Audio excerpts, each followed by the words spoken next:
In this part of the program, we're going to take a closer look at fused cutouts. We'll identify their basic parts, and then we'll watch as a crew replaces a fuse in a cutout. Finally, we'll see a crew safely replace a damaged cutout. Keep in mind, while general procedures for replacing fuses and cutouts are similar, fused cutout switches may vary from one manufacturer to another. So be sure to check with your company to see what specific types of cutouts and procedures are used. Let's begin by taking a look at a fused cutout switch. A cutout is designed to be installed on a primary phase to provide a switching point and fused protection for the feeder. There are two basic sections to a fused cutout: the main cutout assembly and the fuse holder. The main cutout assembly is basically an insulator with a connection point and a contact at each end. The fuse holder is installed on the lower contact of the main assembly. It contains the fuse and is used to connect both contacts of the cutout assembly together, completing the circuit. This is the type of fuse used in this cutout. It has a head and washer on one end, a fuse element or link, and a wire rope. If the fuse element blows or breaks, the fuse holder falls to its open position. Let's take a closer look at the fuse holder to see why this happens. With the fuse removed, we can see that the fuse holder has a hollow fiber tube with the contact on the top and on the bottom. The lower contact is hinged and, without a fuse installed, will flex easily. The fuse fits through the tube.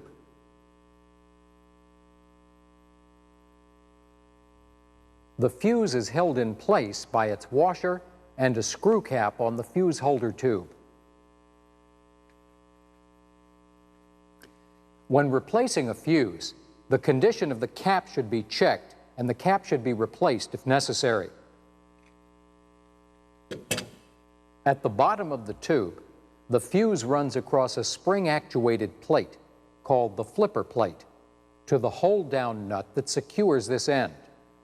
The flipper plate is used to keep the tension on the fuse. Any excess fuse rope should be cut off.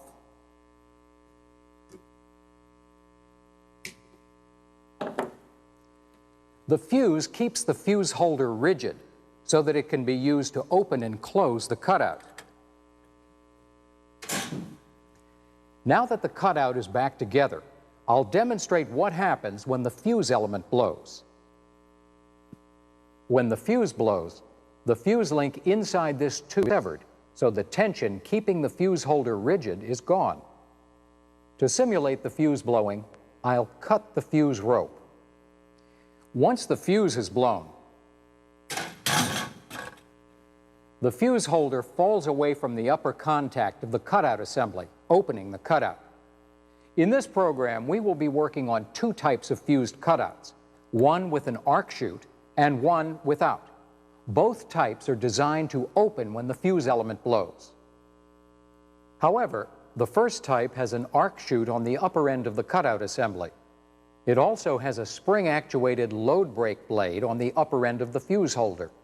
When pulled open, the chute and blade operate to redirect any arc away from the contacts.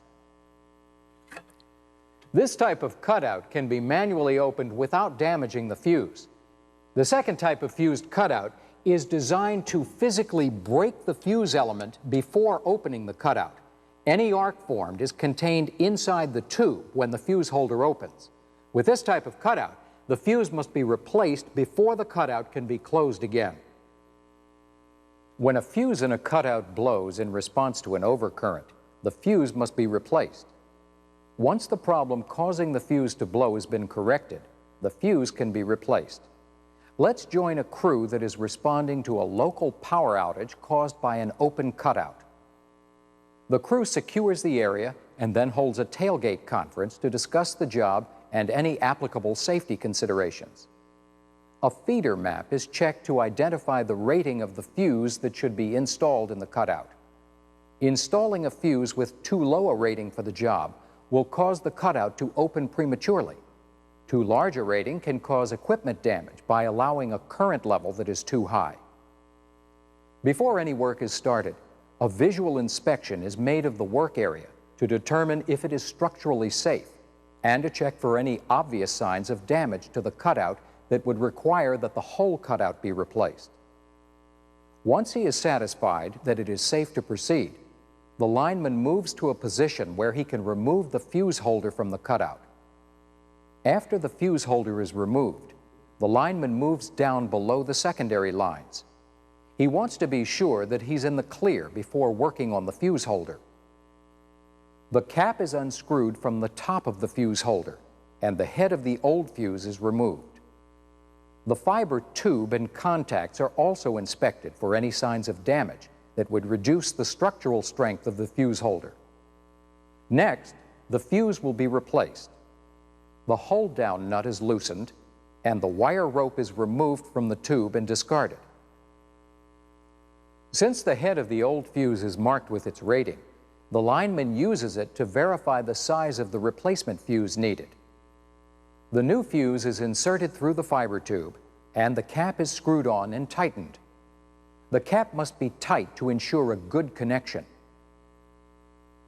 To complete the installation of the fuse, the lineman holds the tube in the lower contact of the fuse holder in position and holds the flipper plate down.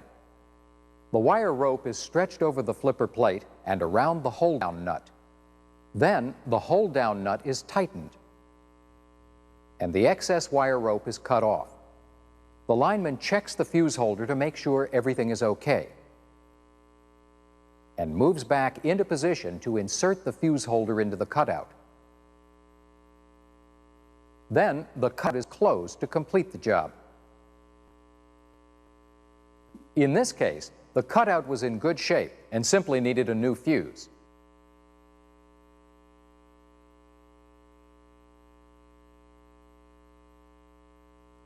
But what if the cutout had been damaged and had to be replaced? Let's join a crew at the site of another cutout with a blown fuse. During the visual inspection, the lineman notices that when the fuse blew, the fuse holder and upper contact of the cutout assembly were damaged and will have to be replaced. The lineman maneuvers into position and removes the fuse holder from the cutout assembly. With the neutral covered, a hand line is hung below the primaries. Then the jumper to the bottom cutout assembly connector is removed, secured, and covered with rubber gear. The top jumper is also disconnected, secured, and covered. The cutout assembly is now isolated both electrically and physically from the phase. The bolt holding the assembly onto the bracket can be removed. The cutout assembly and fuse holder are then lowered to the ground. When the old cutout is sent down, the replacement is ready to be sent up to the lineman. Once in position, the new cutout assembly is bolted to its bracket on the pole. Then the lower jumper is wire brushed and connected to the bottom of the cutout assembly.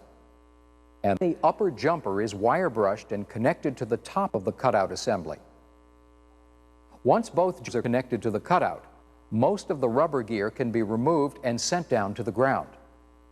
Meanwhile, the man on the ground installs the fuse in the fuse holder and sends it up. The fuse holder is installed on the lower contact of the cutout assembly, and the new cutout is closed, completing the installation.